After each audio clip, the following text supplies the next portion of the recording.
Welcome in my YouTube channel.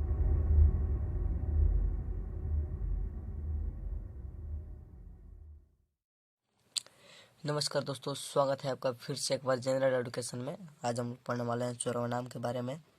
हमने पिछले video में संज्ञा के बारे में जानकारी प्राप्त की थी। आज हम सर्वनाम के बारे में जानेंगे।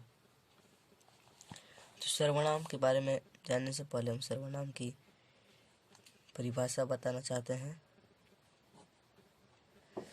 तो संज्ञा के बदले में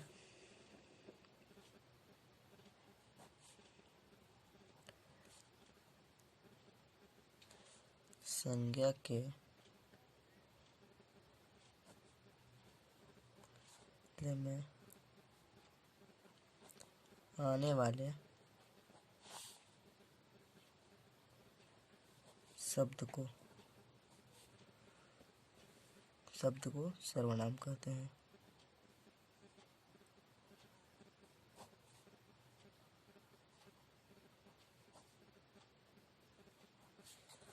उदाहरण देख लीजिए। मैं, वह, उसने, उसे, तुम, आप,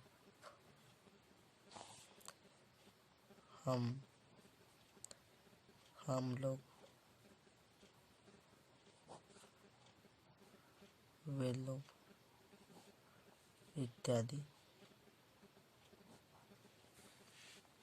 सर्वनाम जो है संज्ञा के बदले में आने वाले शब्द को सर्वनाम कहते हैं। उदाहरण हम बताते हैं। श्याम एक लड़का है। श्याम घर पे मेहनत बहुत करता है। श्याम पढ़ने में तेज है। श्याम बहुत कम दौड़ता है। श्याम बहुत कम घूमता है। तो बार बार श्याम की जगह पे हम क्या प्रयोग करते हैं? वह।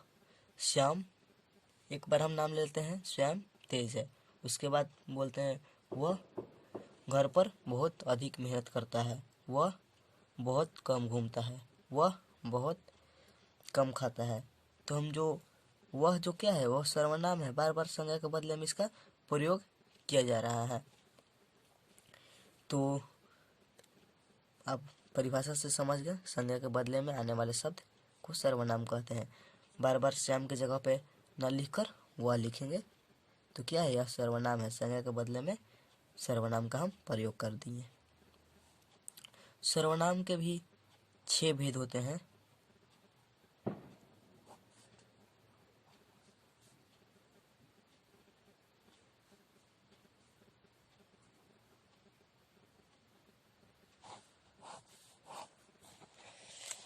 जो पहला है पुरुषवाचक। पुरुषवाचक सर्वनाम जिस सर्वनाम से बोलने या सुनने वाला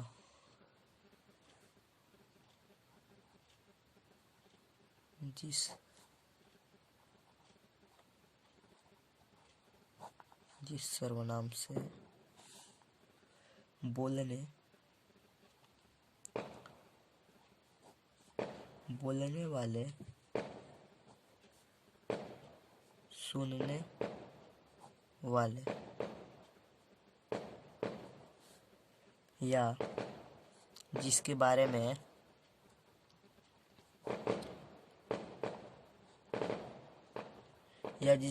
में कहा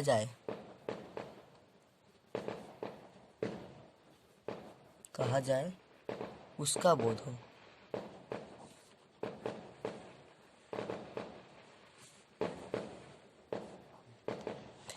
आप उदाहरण से समझिएगा। उदाहरण है, मैं आपको कल उसकी घड़ी दी थी। घड़ी दी, इसमें क्या है, जो मैं है बोलने वाला है, आपको है वो सुनने वाला है, और उसकी जो है जिसके बारे में चर्चा की जा रही है, तो वही है पुरुषवाचक सर्वनाम। जिसके बारे में बोलने या सुनने या जिसके बारे में कहा जाए वही उसका बोध हो तो उसे पुरुषवाचक सर्वनाम कहते हैं। दूसरा जो है वो है निश्चयवाचक सर्वनाम।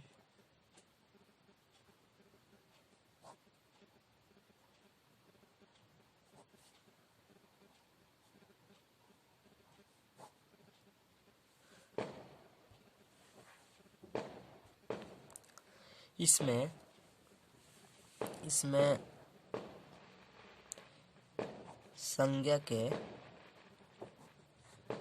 संज्ञा का निश्चित ज्ञान,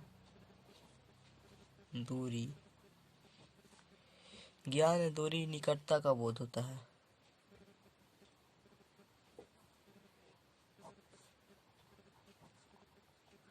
का बोध होता है,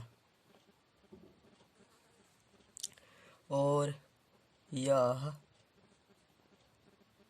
ये, वह और वे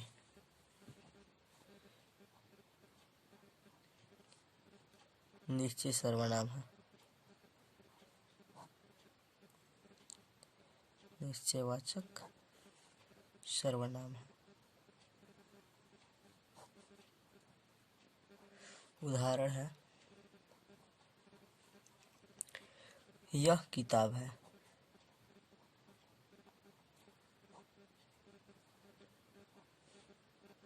और एक उदाहरण है, वह किताब है। इसमें यह किताब है यानी कि ये निकट में ही किताब है, जैसे बोल रहे यह किताब है, और वह किताब यानी कि कहीं दूर किताब है, थोड़ी दूरी पर है, तो इसीलिए बोल रहे हैं वह किताब है। तो इसमें क्या पता चल रहा है, इसमें दूरी और निकटता के बारे में पता चलता है। जो तीसरा है हमारे पास अनिश्चयवाचक सर्वनाम। अनिश्चयवाचक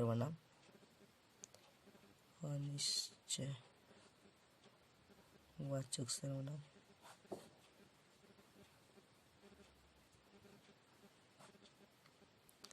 इसमें कोई अनिश्चयवाचक सर्वनाम है।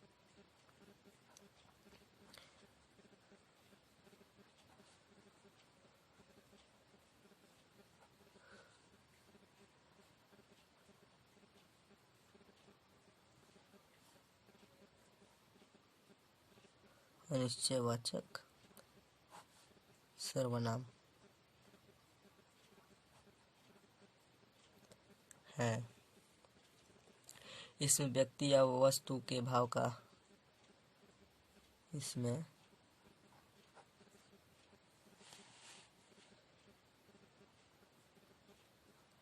व्यक्ति, वस्तु या भाव के अनिश्चय का बोध हो।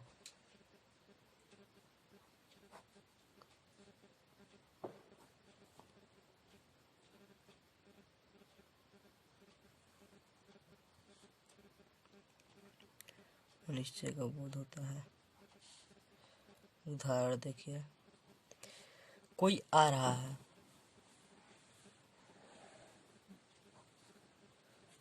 कोई आ रहा है, इसमें क्या है, अनिश्चय है। कोई व्यक्ति आ रहा है, इसमें क्या है, अनिश्चय है। किसी कलम से लिखो। किसी कलम से लिखो क्या है, अनिश्चय वस्तु है, किसी कलम। तो आप समझ जाए कि अनिश्चयवाचक सर्वनाम क्या है। अब चौथे पर जो है संबंधवाचक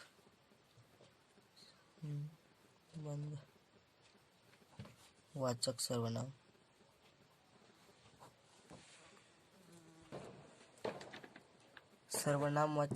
संबंधवाचक सर्वनाम सर्वनाम से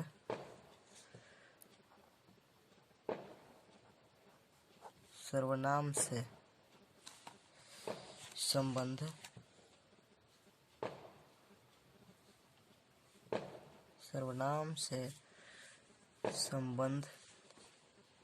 जोड़ने वाला सर्वनाम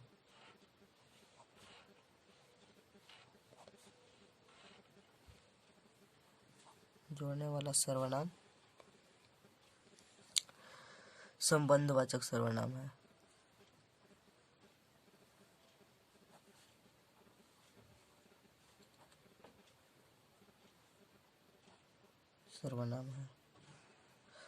उदाहरण देखिए, जिसकी लाठी उसकी भैंस।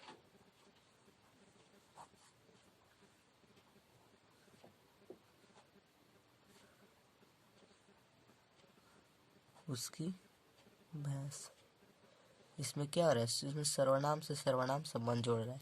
जिसकी जो है क्या है? सर्वनाम है। उसकी क्या है? सर्वनाम है। अब उसके बाद पांचवे पर जो है वो है निजवाचक।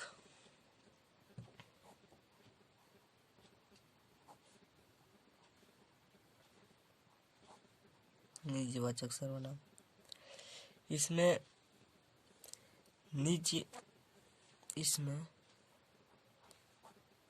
निज या स्वयं का बोध होता है।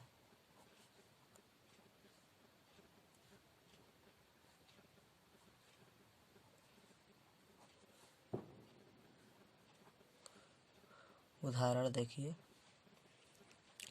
वह स्वयं ही, चाहे लिख सकते हैं मैं स्वयं ही चला जाऊंगा। मैं स्वयं ही चला जाऊंगा। ये क्या है? ये निज या स्वयं का बोध करा रहा है, इसलिए क्या है? ये निजवाचक सर्वनाम है। जो छठे पर है वो है प्रश्नवाचक सर्वनाम।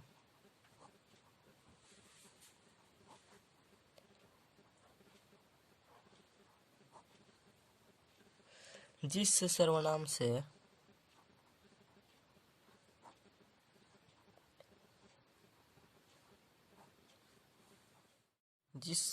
से प्रश्न पूछने का बोध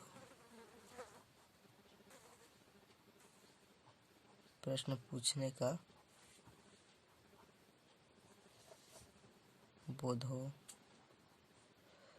उसे प्रश्नवाचक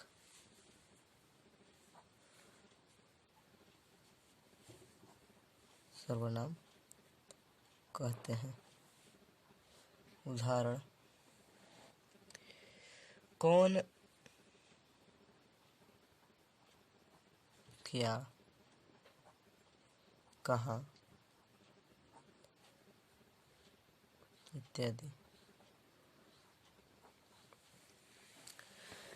तो सर्वनाम के 6 भेद हमने देखे और उसके परिभाषा भी लिखे।